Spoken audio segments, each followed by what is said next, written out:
বছরে আগের তুলনায় বিএনপির আয় বেড়েছে বেশ খানিকটা, মানে কেউ মানে কোনো একটা হিসাবে সেটা দেখা যাচ্ছে 13%।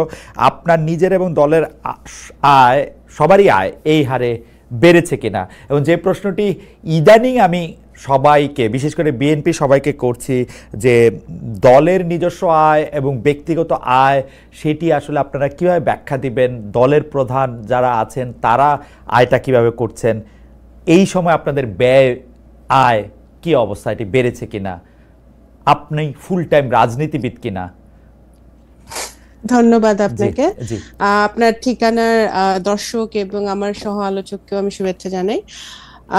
দেখুন, বিএনপি তো অনেক মানে যথেষ্ট পুরনো একটা দল। এখানে অনেক প্রবীণ রাজনীতিবিদরা আছে যাদের ফুল টাইম অকুপেশন পলিটিক্স, মানে অকুপেশন না, ফুল টাইম তারা 24 ঘন্টা রাজনীতি করেন। আবার অনেকে আছেন যে তাদের একটা প্রফেশন আছে, তারা রাজনীতি ও বিএনপির সাথে জড়িত আছেন। আয় ব্যয়ের হিসাব, আমি ব্যক্তিগতভাবে আমার আয়ের কথা যদি বলেন, আমার আয়ের চেয়ে ব্যয় অনেক বেশি, আমার বাবার যেরকম ছিল। হ্যাঁ, তো আমারও আয়ের চেয়ে ব্যয় অনেক বেশি। রাজনীতি অনেক এক্সপেন্সিভ হয়ে গেছে।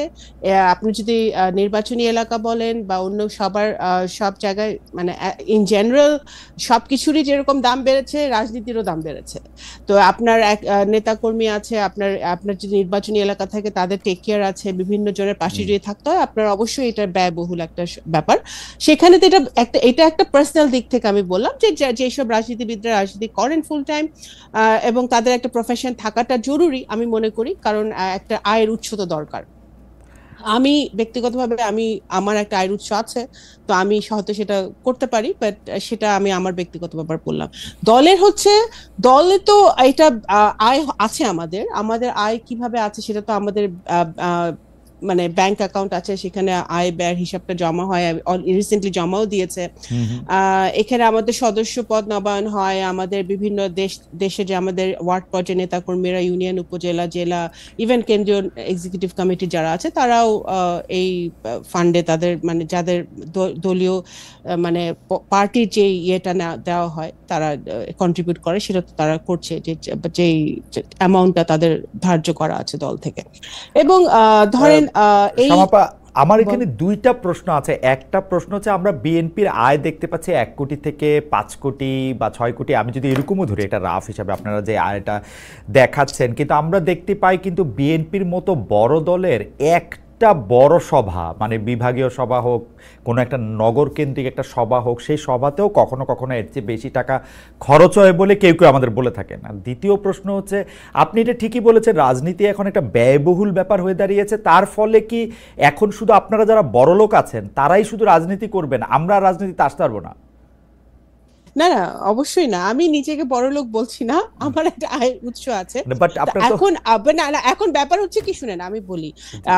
এখানে আপনার যে কোনো একটা পাবলিক মিটিং করতে হলে বা যে কোনো একটা সভা করতে হলে অবশ্যই সেখানে টাকার খরচ হয়। সেখানে অনেকে ব্যক্তিগত পর্যায় থেকে কন্ট্রিবিউট করে, যারা অ্যাফোর্ড করতে পারে দলকে কন্ট্রিবিউট করে, যারা দলের অ্যাক্টিভলি দল করে, তার নিজের থেকেই করে। এটা যদি আপনি এটা দলকে ভালোবেসে করে, দলের নেতা হিসেবে করে, দলের কর্মী হিসেবে করে, অনেকেই করে। এখন কিন্তু আপনার হাসিনা যাওয়ার আগে পরে সব মিলিয়ে যদি আপনি ধরেন, গত কয়েক বছরে কিন্তু বিএনপি প্রত্যেকটা সবাই কিন্তু আমি যত নলেজে আছে আমার, যে এটা যে সেন্ট্রাল থেকে যে টাকা দেওয়া হয়েছে বিভিন্ন জায়গা থেকে লোক আসার জন্য বা অঙ্গসঙ্গ, তা কিন্তু নয়। অনেকে কিন্তু নিজের পকেটের পয়সা খরচ করেও তখন এসেছে। আমি জানি সেটা ব্যক্তিগতভাবে। হ্যাঁ, আমার বিভাগে আমি বলতে পারি যারা অনেকে এসছে, কিন্তু সেটা দলকে ভালোবেসে এসছে, একটা আন্দোলন চলছে সেই জন্য এসছে, এবং সেই স্পিরিট নিয়ে কিন্তু অনেকেই এসছে। ওকে, এবং নিজের বাগাইটের পয়সা খরচ করেছে। সেটা ঠিক, কিন্তু যখন আপনারা ক্ষমতায় যাওয়ার কাছাকাছি বা ক্ষমতা যাওয়ার দৌড়ে আছেন, তখন কিন্তু একটু ম্যাট্রিক্সটা চেঞ্জ হয়। যারা নিজের থেকে আসে তারা একটা সুদূর প্রসারী চিন্তা ভাবনা নিয়েই আসে। যেমন আমি যদি এখন আমার বন্ধুকে চিন্তা করি, যে আসলে এখন বিএনপি সভায় যাইতে চাবে, আপনাকে অনেকগুলি টাকা দিয়েই যাইতে চাবে আপনার পাশে শুধু বসার জন্য, তার একটা স্বার্থ থাকবে। সেই জায়গা থেকে আমি এটা বলতেছি যে মানে আপনারা এটা স্বচ্ছ ওই রাজনীতি দেখেন, ওই রাজনীতি থেকে তো আমরা বেরোয় আসতে চাই। দল আমি মনে করি ওই ধরনের পলিটিক্স আসতে তো চান, মানে আমি মনে করি দেখেন দলে এখন যাদের এই দল যে হার্ডলাইনে গত 1 বছর ধরে আছে হাসিনা পালিয়ে যাওয়ার পরে, যেমন ধরেন যেখানে যেটা র্যান্ডম শুনছে বহিষ্কার করা হচ্ছে, ব্যবস্থা নেওয়া হচ্ছে। যারা দলে পুরনো আছে তাদেরকে দেশে বিদেশে যারাই অনেকদিন ধরে কাজ করছে তাদেরকে মূল্যায়ন করার চেষ্টা করা হচ্ছে। তা আমি তো মনে করি যে নতুন কাউকে তো আমি আশেপাশে এখন পর্যন্ত দেখছি না। যারা পুরনো এতদিন ধরে 17 বছর ধরে সংগ্রাম করছে তারাই আমি দেখছি। নমিনেশনের সময় আপনি বহু নতুন মুখ দেখবেন, সেটা সব বড় দলই দেখা যায়, তারা নমিনেশন চাইতে আসে। কিন্তু এটা দলের উপর ডিপেন্ড করে যে দল যে কর্মী বা যে নেতাটা দলের পিছনে শ্রম দিচ্ছে বা কাজ করছে তাকে নমিনেশন দিবে না একজন নতুন কাউকে দিবে। তো সেটা আমার ব্যক্তিগত মতামত হচ্ছে যে দল এখন ইটস অ্যাবাউট টাইম যে এই শিফটটা হোক। শ্যামাপা, এই পর্যায়ে এটা আমার শেষ প্রশ্ন, মানে রাজনীতি তো আর পেশা হইতে পারে না। মানে ধরেন আমি যদি এখন একটা দলের রাজনীতি করি, ওকে আমাকে বেতন দিবে, টাকা দিবে, মানে টাকাটা আমি কই পাবো? ধরেন আমি এখন সাংবাদিকতা করে কিছু টাকা পাই, আমি এখন পলিটিক্স করতে গেলাম, আমি এটা বুঝতে চাইতেছি যে এই পলিটিক্স করতে গেলাম, ধরেন বিএনপি করতে গেলাম, ধরেন হাসান ভাইয়ের দলই করতে গেলাম, ওইটা থেকে আমি টাকা পাবো, মানে এটার হিসাবটা কি? বিদেশে শুনেন, বিদেশে কিন্তু অনেক পলিটিক্যাল পার্টি আছে, বিভিন্ন দেশে they get paid for it, তাই না? তারা বাংলাদেশে তো বিএনপি বা আওয়ামী লীগ বা জামাত আমি জানি না পায় নাকি, এরকম কোন দল কিন্তু কোন দল থেকে কোনো টাকা পয়সা আমরা দেওয়া হয় না। কমিউনিস্ট পার্টি পায়, ভালো কথা, দেয়ার লাকি, তারা পায়। কিন্তু বিএনপির মতো এত বড় দলে একটা দল মেনটেন করা, সেখানে তো এখানে দল থেকে তো এরকম কিছু হয় না। বাট আমি মনে করি পলিটিক্স কখনো পেশা হতে পারে না। পলিটিক্স অফকোর্স আমরা প্যাশন থেকে করি। এই লোকটা চলবে কি করে? এই লোকটা ঘরের মানে বউ বাচ্চারা খাওয়াবে কি করে? না, একজন শিক্ষক রাজনীতি করছে না, একজন ডাক্তার রাজনীতি করছে না, একজন ইঞ্জিনিয়ার রাজনীতি করছে না, আমি সবাই তো এক ব্যবসায়ী রাজনীতি করছে। পেশা হিসেবে তো একটা কিছু থাকতে হবে, পেশা হিসেবে একটা কিছু থাকতে হবে। হ্যাঁ, ডেফিনেটলি। কারণ রাজনীতি, যেমন ছাত্র দল, আমি দেখেছি যে ছাত্রদের তো টাকা পয়সা থাকার কথা না, ছাত্ররা কিভাবে চলবে, ছাত্র রাজনীতি করবে কিভাবে? ছাত্র দল আই থিঙ্ক সেটা দলের দেখা উচিত যে আমি এই জায়গায় একটু আপনার একটু আটকাই এবং এই প্রশ্নটা করি, আপনাদের দলীয় প্রধানের পেশা কি তাহলে? আসলে ওনার অবশ্যই আয়ের উৎস নিশ্চয়ই আছে, আমরা কেউ জানি না উনি কিভাবে ওনারা এখন এইটা উনি এতদিন ধরে দেশের বাইরে আছেন, ওনার ফ্যামিলি আছে, ওনার স্ত্রী আমার ডক্টর জোবাইদা কর্মরত আছেন। তো ওনাদের আয়ের উৎস তো ফ্যামিলি থেকেও আসতে পারে, আয়ের উৎস বিভিন্ন জায়গা থেকে আসতে পারে। আয়ের উৎস তো সেটা যে পাবলিক নলেজ হতে হবে। আমার আয়ের উৎস তো পাবলিক নলেজ না, আমার আয়ের উৎস আপনি জানেন না, বাট দ্যাট ডাজন্ট মিন যে আমার কোনো আয় নাই। হ্যাঁ, তো আয়ের উৎস যে সবার জানতে হবে আমার কোনো কথা নেই। অ্যাজ লং অ্যাজ উনি ট্যাক্স ফাইল করছেন, অ্যাজ লং অ্যাজ ওনার ফাইলস সব ক্লিয়ার আছে, দ্যাটস অল। ধরেন শামাপা, এটা মনে হইতে পারে যে আমি কিন্তু জনাব তারেক রহমান রে, বেগম খালেদা জিয়ারে খুবই পছন্দ করি, বাংলাদেশের সব লোককে আমি পছন্দ করি, কিন্তু ঘটনা হচ্ছে যে ধরেন আমার মেয়ে যদি জনাব তারেক রহমানের মতো হইতে চায়, তো সে যদি আমরা জানতে চায় যে উনি কি করেন, তাহলে আমাকে বলতে হবে যে উনি আসলে পলিটিক্স করেন, তাই তো? না, ওনার আয়ের উৎস ওনার ফ্যামিলি থেকে আসে নিশ্চয়ই, সেটা তো অবশ্যই আরো ভয়ঙ্কর হলো, ও তাহলে আমার থেকে টাকা নিয়ে রাজনীতি করবে, তাই তো? আপনার মেয়ে তো আপনার কাছ থেকে টাকা চাইতে পারে, আমার বাবা বেঁচে থাকলে বাবার কাছে টাকা চাইতেই পারে। আপনাকে অনেক ধন্যবাদ আপা। আমি বাবা মারা তো ছেলে মেয়েদেরকে করবেই। আমি একটু জনাব অ্যাডভোকেট হাসান কাইমের কাছে চাই। জনাব অ্যাডভোকেট হাসান কাইম, আপনি কি আমাদেরকে একটু বলবেন যে আমার রিডিং হচ্ছে এই সরকার আগেও দুর্বল সরকার ছিল, কিন্তু ক্রমাগতভাবে দুর্বলতর বা দুর্বলতম সরকারে পরিণত হচ্ছে। আমি মোটা দাগে দুইটা ঘটনার দিকে আপনাকে দৃষ্টি আকর্ষণ করতে চাই। গত কয়েকদিন আগে আমি দেখলাম যে মাইলস্টোনের ঘটনা পরে কয়েকটা রাজনৈতিক দলের সাথে উনি বৈঠক করলেন। কেন এই 4টা দল বাঁচলেন, কেন পরে আবার আরো 14টা দল, মানে কারা বড় দল কারা ছোট দল, কিভাবে এটা মাপা হলো এটা আমি বুঝি নাই। এইটা একটা দুর্বলতার লক্ষণ মনে হয়েছে। আবার এটা দুর্বলতার লক্ষণ মনে হয়েছে ওইখানে অংশগ্রহণকারী একটা রাজনৈতিক দলের নেতা বাইরে এসে বলল যে ইউনূস সাহেব 4-5 দিন পরে ঘোষণা দিবেন যে আসলে ইলেকশন কবে হবে। পরে আবার আমরা এটার কিছুই শুনলাম না। আমরা ইউনূস সাহেব সম্পর্কে এরকম কথা আরও শুনছিলাম, এনসিপি বলছিল যে ইউনূস সাহেব পদত্যাগ করতে চান। তো আরো দুর্বল আমার কাছে মনে হইতেছে, আপনি দেখবেন যে এই সরকারের একজন উপদেষ্টা, যেন মাহফুজ আলম, তিনি মানে এই যে এনসিপির বা এনসিপি ঘনিষ্ঠ বা আগে এনসিপি ছিল, এখন বৈষম্য কি জানি আমি জানি না এত কিছু, ওরা এখন চাঁদার কথা বলা হওয়াতে তিনি একটি ফেসবুকে স্ট্যাটাস দিয়েছিলেন বাংলাদেশের মধ্যরাতে। সেইখানে তিনি একটা কথা বলছিলেন, সেটা হচ্ছে নতুন একটি দলের মহারথীরা, এবং ইঙ্গিত করেছিলেন তিনি টাকা পয়সা সহ এটি সার্কেল মেনটেন করতেছেন, এটা দুর্নীতির একটা চক্র মেনটেন করতেছেন। পরে তিনি এটা আবার চেঞ্জ করছেন। এখন এরা আসলে কারা, মানে এই এই এই জিনিসগুলি কোথা থেকে হইতেছে? মানে সরকারের কি আপনি মিনিমাম কোনো কন্ট্রোল দেখেন কিনা? আমি অন্য কোনো কিছুর দিকে যাইতে চাই না, আমি শুধু আমার টাকা পয়সার হিসাবটা চাই। এইখানে নিউ ইয়র্কে এখন সবচেয়ে বড় খবর বলা হইতেছে, সরকারের একজন উপদেষ্টা, যিনি জাতীয় নিরাপত্তা উপদেষ্টা, তিনি এই দেশে আসছেন, তিনি ওই যে টেরিফটা যাতে একটু কমান ট্রাম্প সাহেব দয়া করে, এই জন্য উনি বোয়িং কিনবেন, অন্য জিনিস অনেক বেশি টাকা দিয়ে কিনবেন, এবং এর কোনো কিছু আমাদেরকে কিছু বলবেন না। হাসান কাইম ভাই, আপনার কিন্তু জুলাই আগস্ট এই এক বছরের হিসাব না, আপনি গত 10 বছর ধরে লেখালেখি করতেছেন, বলতেছেন। এই জিনিসের জন্য কি আসলে আমার একটু আপনি যদি আমার একটু বুঝায় দেন যে মানে এই অর্থনৈতিক দিক দিয়ে আসলে কি হইতেছে, এবং ডক্টর ইউনূস সাহেব কি নিজে দুর্নীতিগ্রস্ত, এই জন্য দুর্নীতিকে এরকম লাই দিতেছেন? উনি নিজের নামে কি ওয়ালেট নিচ্ছেন, উনি কি ম্যান পাওয়ারের ব্যবসা করতেছেন, নিজের কর মওকুফ করতেছেন। আমরা যারা ডক্টর ইউনূসের নিয়ে বড় বড় কথা বলছি এবং বিদেশে, তাদেরও লজ্জায় আসলে নাক কান কাটা যাচ্ছে। এটা উনি বুঝতে পারতেছেন কিনা? জনাব হাসনাত কাইম। জি, আপনার তো অনেকগুলো প্রশ্ন একসাথে, একটা করে একটু বলি। জি, প্রথমত দুর্বলতা তো হচ্ছে, আসলে দুর্বলতা সবলতা খুব বেশি ধরেন খারাপ ব্যাপার না, হইতে পারে যে আপনি দুর্বল অথবা আপনি আসলে সবল, কিন্তু বিষয়টা এর চাইতে খারাপ। এই সরকার দুর্বল সরকার তো আমরা চাই আসলে করতে। দুর্বল সরকার হইলে ধরেন জনগণের একটু সুবিধা হয়। সরকার খুব সবল তাইলে আসলে সে জনগণের উপর খুব চড়াও হয়, এইভাবেও দেখা যায়। মানে আমাদের তো কখনো দুর্বল সরকার দেখে অভ্যাস নেই। একবার এরশাদের সময় আপনার মনে থাকার কথা, এরশাদকে আমরা একটু দুর্বল সরকার পাইছিলাম, কারণ সবাই তার বিরুদ্ধে ছিল, আর তার একটা বড় পার্টি টাটি ছিল না ওইরকম, তাকে দাঁড়াইতে হইতো পুলিশ টুলিশ নিয়ে। যতই হোক তাকে আমরা স্বৈরাচারী এরশাদ কিংবা সামরিক বাহিনীর এসব বলতাম টলতাম, কিন্তু তারপরেও তখনকার সময় মানুষ এক ধরনের একটা ডেমোক্রেটিক রাইট এনজয় করত। এইটা হইলে ধরেন একরকম, কিন্তু আমাদের এখনকার সরকারের যদি ধরেন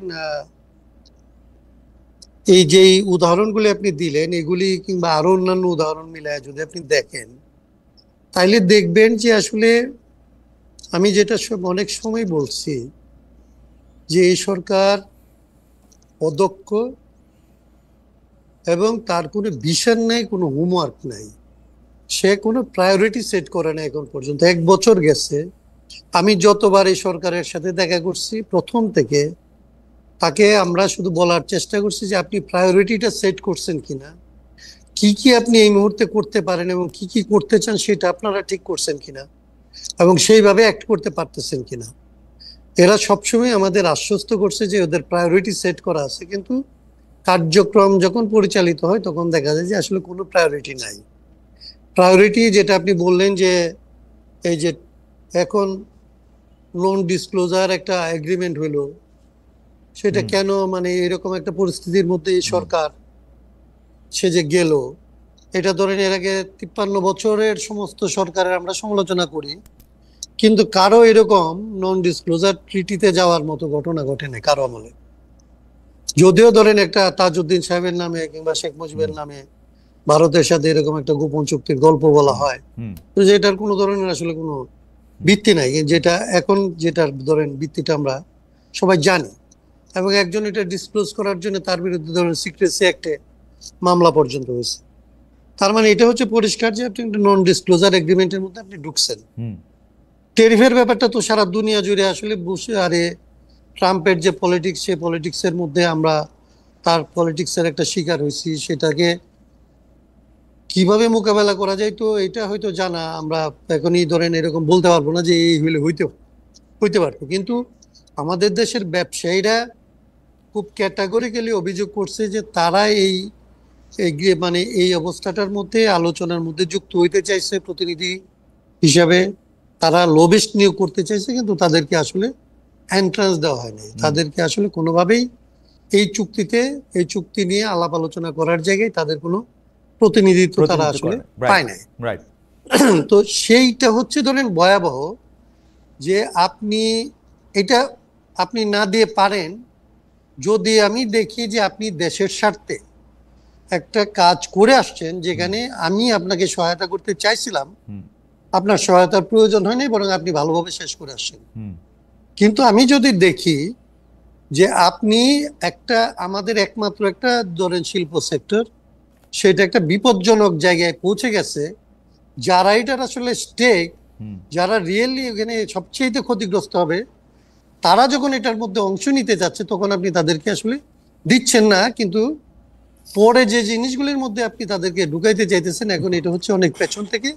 এবং এইটাকে যদি কেউ পরবর্তীতে, আপনি যেটাকে বলুন, এটা একদিকে খুব পজিটিভলি বললে আপনি এটাকে দুর্বলতা বলতে পারেন, কিন্তু কেউ যদি খারাপ ভাবে এটাকে আসলে দেশের বিরুদ্ধে একটা অপকর্ম হিসেবে চিহ্নিত করে, তাহলে সেটার রিপ্লাই আসলে গভর্নমেন্ট কি দিবে? না, গভর্নমেন্ট হাসান কাবে এইটা খুব ইন্টারেস্টিং, গভর্নমেন্ট তো কোনো কিছু রিপ্লাই দেয় না। গভর্নমেন্ট তো অন্যের ঘাড়ে, আমরা এটাই বলছিলাম, আমরা গভর্নমেন্ট হচ্ছে আপনার ঘাড়ে দোষ চাপায়, বিএনপির ঘাড়ে দোষ চাপায়, এবং গভর্নমেন্ট নিজেরে দেখায় যে তারা খুব সাধু সন্ত, অথচ সবগুলি কাজ করে যেগুলি আমরা হাসিনা করলে, বেগম জিয়া করলে আমরা খুবই এটা রিয়েক্ট করতাম। হ্যাঁ, ন্যাচারালি আমরা এটা বলছিলাম। আমরা ধরেন একদম 8 তারিখ ওনারা সরকার করলো, আমরা 11 তারিখে ওনাদের কাছে কতগুলো একটা আমাদের যে হোমওয়ার্কটা ছিল সংস্কারের ব্যাপারে, কিংবা এরকম একটা সিচুয়েশন হলে কি হইতে পারে, সেইটা নিয়ে আমরা তাদেরকে আমাদের একটা লিখিত প্রস্তাব দিয়েছিলাম। সেইখানে আমরা তাদের কাছে একটা জিনিস চাইছিলাম, যে আপনারা একটা গভর্নমেন্ট যারা বাংলাদেশে আসছেন আমাদের সৌভাগ্যক্রমে, আপনারা যদি এখানে একটা ট্রান্সপারেন্ট গভর্নমেন্টের এক্সাম্পলটা সেট করেন, থাকে না কতগুলো জিনিস আপনি সেট করে গেলেন, পরের জন্য আসলে এটা একটা মানে এটাকে ভাঙা খুব কঠিন হয়ে পড়ে। তা আমরা বলছিলাম যে আপনাদের পক্ষে এটা সম্ভব, যে আপনারা একটা ট্রান্সপারেন্সির নমুনা বা একটা প্র্যাকটিস এখানে আসলে আমরা কোনো গভর্নমেন্টের বেলায় দেখি নাই, আপনাদের কাছ থেকে এটা আমরা চাই, এটা আপনারা করতে পারেন। ওনারা বললেন, কিন্তু যেটা আপনি বললেন, আপনি যে উত্তরটা দিলেন সেটাই, যে ট্রান্সপারেন্সি তো পরের কথা, ওনারা তো কোনো বিষয় নিয়ে কারোর সাথে কথাই বলে না এখন পর্যন্ত। পলিটিক্যাল পার্টিগুলির সাথে যখন কথা হয়, সে কথাগুলি হচ্ছে তখন হয় যখন কোনো না কোনো ভাবে পরিস্থিতিটা আয়ত্তের বাইরে চলে যাচ্ছে বলে মনে হয়। মানে আবার দোষের কথা যেটা বললেন, সেই দোষের জিনিসগুলি কোনো না কোনো ভাবে হয় আগের সরকারের ধরেন দোসরদের উপরে, তারা তো নিশ্চয়ই দায়ী, কিন্তু তাদেরকে কন্ট্রোলে করে আপনি দেশে সার্ভিস দিবেন, আপনি মানুষকে এর চাইতে বেটার সার্ভিস দিবেন, এর জন্যই তো আপনাকে আসলে সবাই মিলে সমর্থন করে সরকার বানিয়েছে। তারপরে দেখেন অ্যাডভোকেট হাসান কায়েম, আগের সরকারে তো অবশ্যই দোষ আছে, আগের সরকারে পুলিশ বাহিনী বলে একটা ব্যাপার আছে, কিন্তু তাই বলে আপনি আমার একটা অযোগ্য স্বরাষ্ট্র উপদেষ্টা দিয়ে রাখবেন, যে মানুষের গিয়া কয় ডাল দিয়ে ভাত খাইছো না ভাত দিয়ে ভাত খাইছো, কি এইটা? মানে আগের সরকারের পুলিশ খারাপ, সেই জন্য আপনি একটা খারাপ স্বরাষ্ট্র উপদেষ্টা দিবেন, এটা কোন হিসাব? মানে আপনি যদি ওনাদের যদি কোনো মূল্যায়ন করার থাকতো, তাহলে তো আমি জানি না, ওনারা তো এনজিও হইলেও চালাইছে, ওনাদের অনেকেই এনজিও চালাইছে, তো এনজিওরও তো ধরেন একটা অডিট রিপোর্ট হইলেও জমা দিতে হয়, তাদের একটা রিভিউ করতে হয়। এরা 1 বছরের রিভিউ করলে এদের কারো কোনো পদে থাকার নিজেদের কোনো নৈতিক ভিত্তি তারা নিজেরা খুঁজে পায় কিনা আমি তো জানি না। কিন্তু আমি যতদূর এনজিও কে জানি, এনজিও তো হচ্ছে প্রজেক্টটাকে যদি যত লম্বা করতে পারে তত তো তাদের ভালো, মানে ফেইলিওর তো এখানে এক ধরনের সাকসেস। উনারা তো না, সেটাই মানিক বন্দ্যোপাধ্যায়ের পাঁচির মতো, উনারা তো ঘাটা বাঁচায় রাখতে চান, কারণ ঘাট সেটা ঠিক আছে, কিন্তু সেটা আমি আপনার ওই জায়গাটায় যাচ্ছি না, ওইটা আরেকটা ফিলোসফিক্যাল ডিবেট। আমি বলছি যদি এটাও করতে হয়, আপনার যদি পাঁচির মতো ঘাটাকে আপনি লম্বা করতেও চান, তাইলেও তো আপনাকে ডোনারদেরকে স্যাটিসফাই করতে হয় যে বাইরে এই টাকাটা এইভাবে আনছিলাম, এইভাবে খরচ করছি, এই কারণে আরো লাগবে। অ্যাডভোকেট হাসান কায়েম, সেইটুকু দক্ষতা কি সরকার দেখাইতে পারছে না? সেইটুকু দক্ষতা মানুষকে যে বলবে যে আমি 12 মাস আছি, আমাকে এই কাজগুলি আমি 12 মাসে করছি, এই কাজগুলি আমার আসলে চলতেছে, এইটা শেষ হওয়ার জন্য আমার এতদিন সময় লাগতে পারে, আমাকে এই সময়টুকু আসলে অ্যালাউ করো। এবং সবাই মিলে আমাকে আসলে এই কাজটা করতে সহায়তা করো। এইটা বলার তো কোনো, ওনারা তো এটা বলছেন না, বলছেন না। এবং আমরা তো ওনাদেরকে 18 মাসের একটা প্রজেক্ট দিছিলাম, মানে আমরা এরকম একটা ধরেন, মানে আমি বললাম না যে 11 তারিখে আমরা ওনাদেরকে 18 মাসের মধ্যে এই সংস্কার, নির্বাচন, সমস্ত কাজটা সম্পন্ন করা যায়। এবং এই লেভেলে না, আমরা বলছিলাম যে এটা ব্যাপক অর্থেই করা যায়। মানে ওনারা তো এখন কেবলমাত্র পলিটিক্যাল পার্টিগুলির সাথে কথা বলতেছে, আমরা তো চাইছিলাম যে এটা পলিটিক্যাল পার্টির সাথে কথা বলবে, নন পার্টি পিপলদের সাথে কথা বলবে, নন পার্টি অর্গানাইজেশনগুলির সাথে কথা বলবে, অন্যান্য স্টেক হোল্ডারদের সাথে কথা বলবে, অন্যান্য জাতিগোষ্ঠীর সাথে কথা বলবে, বিভিন্ন সংখ্যালঘু সম্প্রদায়ের সাথে কথা বলবে, ঢাকার বাইরে কথা বলবে, ঢাকার বাইরের মানুষের সাথে বলবে। এবং এটা পুরোটা সম্ভব। এটার জন্য তো আসলে এটা কেন হইলো না, এটা তো কোনো ব্যাখ্যা তারা আমাদের দেয় না। এবং আমরা তো এই 11 তারিখে আমরা আবার এটাকে ডিসক্লোজ করব যে গত বছরের 11 তারিখে আমরা কি দিছিলাম। ওকে, হাসান কামাল ভাই, আমরা যেহেতু অনেকগুলি বিষয় নিয়ে কথা বলতে, আপনি চট করে এই প্রসঙ্গে একটু কথা বলবেন কিনা? আমাদের একজন দর্শক অনিক ঘোষ, উনি বলছেন যে ভাই আপনারা অনেকগুলি নিয়ে বিষয় নিয়ে কথা বলেন, প্রতিবাদ করেন, কিন্তু রংপুরের হিন্দু পরিবার, আমাকে বলছেন যে রংপুরের হিন্দু পরিবারগুলির উপরে হামলার বিষয়ে আপনি কিছু বললেন না। অ্যাডভোকেট হাসান কামাল, আপনার কাছে এই বিষয়ে একটু শুনতে চাই। আপনার কাছে একটু জোড়া লাগাই দিতে চাই যে আপনি যদি একটু 2 মিনিটে এইটাও একটু বলেন যে আপনি বিশেষ করে, আমি আপনাকেই বলতেছি, মানে আমি এটা প্লুরালও বলতেছি না, যে দীর্ঘদিন রাষ্ট্র সংস্কার, রাজনৈতিক সংস্কার, দলে গণতন্ত্র চর্চার দাবিতে যিনি অনেক দিন ধরে সোচ্চার ছিলেন, বিশেষ করে বড় দলগুলোর পরিবারতন্ত্র, দীর্ঘ সময় ধরে আজীবন একজন দুজনের মধ্যে নেতৃত্ব থাকা, নেতৃত্ব সীমাবদ্ধ থাকা, এগুলি নিয়ে আপনারা যখন কথা বলছেন, তখন ধর্মভিত্তিক দলগুলোর ক্ষেত্রে আপনারা সেভাবে তাকান না। এইটা কি আপনাদের একটা, বা সেভাবে সমালোচনা করেন না, এইটা কি আপনাদের একটা পপুলিস্ট মুভ কিনা? হাসান কামাল ভাই, এটা যদি একটু বলেন, রংপুরের ব্যাপারটাও যদি একটু বলেন। আপনি এটা পরেও আবার বলতে পারেন, আমরা সামাপাত থেকেও একটু কথা শুনে আসতে পারি, বা আপনি আপনার ইচ্ছা। আমি তাহলে ধরেন আমি ওই যে প্রথমত হিন্দু, জি, এইটা একটু বলে দেন। জি, রংপুরের হিন্দুদের ব্যাপারে আমরা একেবারেই ধরেন আমাদের বিবৃতিটা একটু দেরিতে গেছে। মানে আমি আপনাকে বলি যে আমি আপনার এখানেও আজকেও অ্যাটেন্ড করতে চাই নাই। আমার হচ্ছে জ্বর, এখন এটা আমার ব্যক্তিগত ব্যাপার বলতেছেন তো, এই জন্য বলতেছি, দলের জায়গাটা এইভাবে ব্যাখ্যা করা যাবে না। তো আমার নিজের অসুস্থতা এবং ইয়ের কারণে কিছু পরিমাণে আমাদের দলীয় কার্যক্রমেও ধরেন একরকমের সংকট হয়। মানে আমাদের 2 জনকে একদম ধরেন কমিশনে বসে থাকতে হয় সারাদিন। আমি মোটামুটি মাঠের কাজ এবং এগুলি দেখতাম, সেই জায়গাটার মধ্যে আমি গত 3-4 দিন একদম, আজকেই প্রথম আমি আপনার সাথে কথা বলতেছি এবং বের হচ্ছি। ওকে, তার মানে আমার জ্বর, কাশি এরকম জায়গাটা ছিল। কিন্তু আমরা আজকে আপনি দেখবেন যে আমি নিজে এটার ব্যাপারে বলছি, আমাদের দল থেকে বিবৃতি গেছে, এবং এইসব ব্যাপারে আমাদের কোনো ধরনের হেজিটেশনের কোনো জায়গা নাই। বাংলাদেশে ধরেন আমরা এই হিন্দু কিংবা আসলে দলিত এদের সাথে যে সংবিধান সংস্কার নিয়েও কোনো কথা হয় নাই, এটা নিয়ে আমরা আলাদা আলাদা অনেকগুলো আলোচনা করছি। সো এইটা হচ্ছে আমাদের একান্ত ধরেন মানে অযোগ্যতা বলতে পারেন, কিন্তু আমাদের ইন্টেনশনের কোনো জায়গা থেকে এটা করি নাই। এটা হচ্ছে এক। আচ্ছা, তাহলে বাকিটা মানে ধর্মভিত্তিক দলগুলো বা বামপন্থী দলগুলো সম্পর্কে আপনাদের দৃষ্টিভঙ্গি আমি ফিরে এসে আবার শুনি আপনার দৃষ্টিভঙ্গি। জনাব শামা ওবায়েদ, আপনাদের মহাসচিব সম্প্রতি বলেছেন যে আগে ঘুষ দিতে হতো 1 লাখ টাকা, এখন দিতে হয় 5 লাখ, কিন্তু দেশ জুড়ে ঘুষ বাণিজ্য, তদবির বাণিজ্য, চাঁদাবাজি, টেন্ডারবাজি এর বেশিরভাগই নিয়ন্ত্রণ করছেন বিএনপি পন্থীরা। কেউ কেউ বলে থাকেন মানে কিছু করছে বিএনপি, কিছু করছে এনসিপি, অল্প কিছু করছে জামাত, আমাদের কাছে মানুষজন এরকম বলে। তাই সুশাসন নিয়ে অন্তর্বর্তী করে সমালোচনা বিএনপির দিক থেকে, আমি বলতে চাই এটা বিএনপির দিক থেকে কতটা মানানসই। আরও একটা জিনিস আমি এখন ইদানিং খুব দেখতে পাচ্ছি, প্রশাসনে যারা আছেন, পুলিশের, প্রশাসকদের, মানে অ্যাডমিন ক্যাডারের, তাদের অনেকেই এই একটা কথা বলতে চাচ্ছেন যে তারা আসলে বিএনপির সাথে ঘনিষ্ঠ বা তরুণ বয়সে ছাত্রদল করেছেন, যেভাবে তারা বলতেন আওয়ামী লীগ আমলে, শেখ হাসিনা সরকারের আমলে যে আমি শেখ হাসিনা সরকারের খুব ঘনিষ্ঠ বা শেখ হাসিনার দলের খুব ঘনিষ্ঠ বা ছাত্রলীগ করেছি, সে একইভাবে তারা এখনই বলতে শুরু করেছেন। এই ব্যাপারটাকে আপনি আসলে কীভাবে দেখবেন? মানে সরকারের নিয়ন্ত্রণে তো আর থাকা সম্ভব না, কারণ বিএনপি অলমোস্ট সব কিছুর নিয়ন্ত্রণে চলে গেছে। শামাপা, আপনি যদি একটু বলতেন। এই কথার কোনোই বেসিস নাই, একেবারেই মানে এটার মধ্যে মানে প্রথম কথা হচ্ছে যে বিএনপি এখন রাষ্ট্রের দায়িত্বে সরকারে নাই। বিএনপি চাঁদাবাদ, বিএনপি বড় দল, বিএনপির নাম ভাঙানো সহজ। বিএনপি যদি 2-4 জন চাঁদাবাজি কোথাও করেও থাকে সেটার ব্যবস্থাও বিএনপি নিচ্ছে।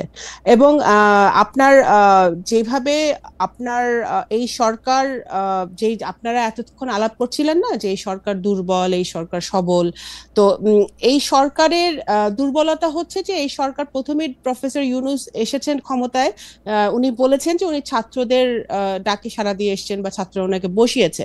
তো এনসিপি যদি আমরা ধরেই নিই, একটা পারসেপশন ক্রিয়েট হয়েছে যে এনসিপি এই সরকারের একটা এক্সটেনশন।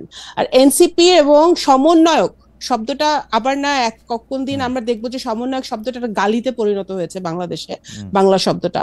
কারণ সমন্বয়ক নামে যে পরিমাণে চাঁদাবাজি হচ্ছে এবং যেই পরিমাণে বিভিন্ন জায়গায় টাকা নেওয়া হচ্ছে, এবং আমি ব্যক্তিগতভাবে অনেক ইনসিডেন্ট জানি যেটা আমি এখানে বলতে পারবো না আপনার সাথে, যে আপনার সমন্বয়ক নামে বিভিন্ন জায়গায় ইভেন আওয়ামী লীগের লোকজনের কাছ থেকে চাঁদা নেওয়া হচ্ছে, যারা সবাই তো পালায় নাই, অনেকে তো এখন আছে দেশে, নেওয়া হচ্ছে।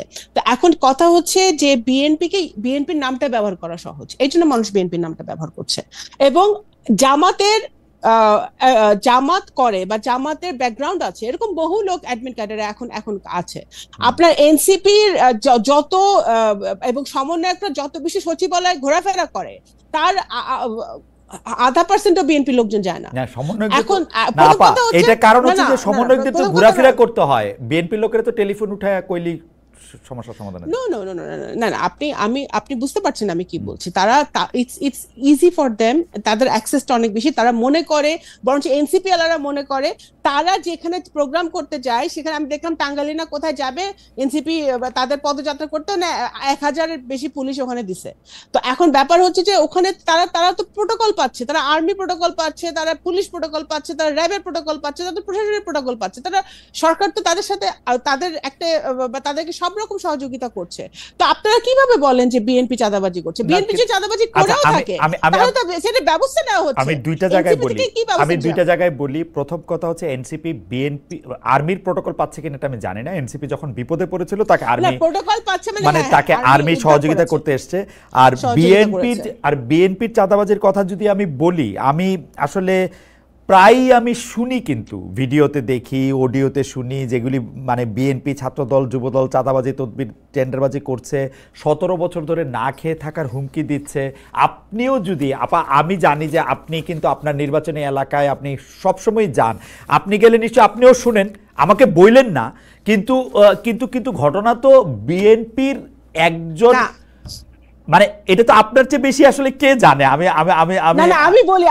আমি বলি আপনাকে, যেসব ভিডিও অডিওগুলো আমরা দেখি, এটা আপনারা বিশ্বাস করবেন না শুনলে, যখন একটা পেপারে একটা নিউজ আসে বা একটা ভিডিও ভাইরাল হয়, তখন কিন্তু এটা ইনভেস্টিগেশন করার আগে দল ব্যবস্থা নেয়, এবং অনেক সময় কিন্তু পরে ইনভেস্টিগেট করে দেখা যায় যে ব্যাপারটা হয়তো ওরকম না, বা ওরকম ভাবে আমাদের লোকজন ইনভলভ ছিল না, বাট ব্যবস্থা কিন্তু নেওয়া হচ্ছে।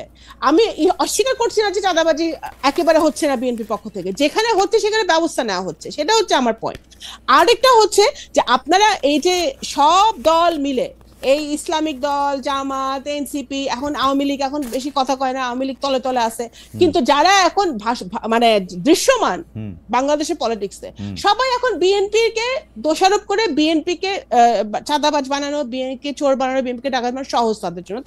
এটা তাদের পলিটিক্সে যায়, তাদের পলিটিক্স যেই পলিটিক্স এখন চলতেছে বাংলাদেশে এটা যায়, এজন্য তারা করছে না। কিন্তু মানে আপনার কথার সাথে আমি মিল পাইতেছি গত সরকারের লোকজনের কথাবার্তায়, কারণ গত সরকারের লোকজন কইতো যে তোরা যে যাই করো সবাই খালি আওয়ামী লীগের খারাপ বলে। ব্যাপারটা কি আসলে তাই কিনা? সরকারে আছি না, আমরা কি সরকারে আছি? বিএনপি এখন ডিফেক্টো গভর্নমেন্ট। আমি তো এই টেলিভিশনের শো শেষ করে আপনার কাছে তদবির করব, 3টা তদবির আমার কাছে যে এখন আসতেছে। না, প্রথম কথা হচ্ছে দেখেন, আমাদের প্রশাসন আমাদের না, সরকারও আমাদের না। সরকার বরঞ্চ সরকারের বিরুদ্ধে আমাদের অনেক কমপ্লেন আছে যে সরকার এই যে এখন যে নতুন একটা ট্রেন্ড শুরু হয়েছে যে মব, হ্যাঁ, এই মব অ্যাটাক ঠেকাতে ব্যর্থ হচ্ছে। বিভিন্ন জায়গায় ল এন্ড অর্ডার সিচুয়েশন খুবই খারাপ অবস্থা। আবার পুলিশ যে পরিমাণ স্ট্রেংথ নিয়ে পুলিশের মাঠে থাকা উচিত, সেই পুলিশ একেবারেই মাঠে থাকতে পারছে না বা থাকতে পারছে না। আমি আপনাকে একটু বলি, আপনাদের সরকার মানে আপনারা এখনো সরকারে না, এটা আমি কেমনে বুঝবো? সরকার প্রধান অকারণে লন্ডনে গিয়ে আপনাকে দলের প্রধানের সাথে দেখা করে আসেন, কিছু কারণ ছিল না তারেক সাহেবের সাথে দেখা করা ছাড়া। দেখুন ডক্টর ইউনূস তো সব দলের প্রধানের সাথে দেখা গিয়া এরকম লন্ডনে গিয়া লন্ডনে গিয়া না সব এখন বাংলাদেশ উনি তো লন্ডনে ওনার নিজের কাজে গিয়েছিল, রাইট? এখন লন্ডনে কাজে গিয়ে যদি জনাব তারেক রহমানের সাথে যেই দলটি 4 বারের এবং জাতির উদ্দেশ্যে ভাষণে বলছে এপ্রিলে নির্বাচন দিবে, ওই দলের প্রধানের সাথে দেখা করে আইসা বলছে আচ্ছা ফেব্রুয়ারিতেও হইতে পারে, আরেকবার দেখা করলে বলবে ডিসেম্বরে হবে। তো সেটা আমরা তো ডিসেম্বরে সবসময় চেয়ে আসছি। আপনাদের চাওয়াই তো চাওয়া, না আপনাদের চাওয়াই তো চাওয়া। জামাত না এখন আপনি বলেন যে জামাত তো ফেব্রুয়ারিতে চাইছিল, জামাত তো ফেব্রুয়ারিতে প্রথমে চাইছিল, তো এখন ফেব্রুয়ারিতে তো হচ্ছে, এখন এখানে তো জামাতের চাওয়াটা বেশি মিলতেছে না এখানে। আমরা তো ডিসেম্বরের আগে চাইছিলাম, আমরা তো চাইনি আমরা তো ফেব্রুয়ারিতে, আমরা তো চাইছিলাম ডিসেম্বরের মধ্যে ইলেকশন হোক, কারণ সংস্কার কিছুই তো করতে পারতেছে না সরকার, সেটা আপনাদের জন্য করতে পারতেছে না। আপনারা 6 মাস ধরে প্রধানমন্ত্রী 10 বছর থাকবে না 5 বছর ধৈর্যের সাথে এই সংস্কারগুলা নিয়ে কাজ করতেছে। বিএনপি তো হাসিনার আমল, যখন আমাদেরকে আমরা বাসায় থাকতে পারি না, পালায় বেড়াতেছি, তখন থেকে আমরা সংস্কার নিয়ে কথা বলতেছি। এখন হাসিনা যাওয়ার পরে সবাই